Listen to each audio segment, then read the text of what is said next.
రోజు వెళ్ళి దక్షిణామూర్తి ముందు ఒక్క 2 నిమిషాలు కూర్చుని మాట్లాడకుండా మౌనంగా ఇది చూసి వెళ్ళిపోవడం అలవాటు చేసుకున్నారనుకోండి, జీవితంలో ఒక కీలకమైన మలుపులో ఆయన ఆదుకుంటాడు. ఆదుకుని గట్టెక్కించేస్తాడు.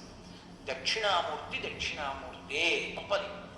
ఆయన దర్శనం చేస్తే సరస్వతీ కటాక్షం దగ్గర నుంచి లేనిదన్నది ఉండదు. ఏదైనా ఇచ్చేస్తాడు ఆయన. అంతటి పరబ్రహ్మం మీకేమివ్వలేదండి. ఇంకా ఈ లౌకికమైన కోర్కెల దగ్గర నుంచి మోక్షం వరకు ఇవ్వగలడు. కరతలామలకము, చేతిలో ఉసిరికై. దక్షిణామూర్తి స్తోత్రం చదువుకుంటే గురుగ్రహం శక్తి పొందేస్తుంది. రోజు ఒకసారి దక్షిణామూర్తి స్తోత్రం చదివారనుకోండి చాలు, అంతే. ఆడవనివ్వండి, మగనివ్వండి, పిల్లలవనివ్వండి, ప్రయోజకులు అవుతారు, చక్కగా ఉంటారు.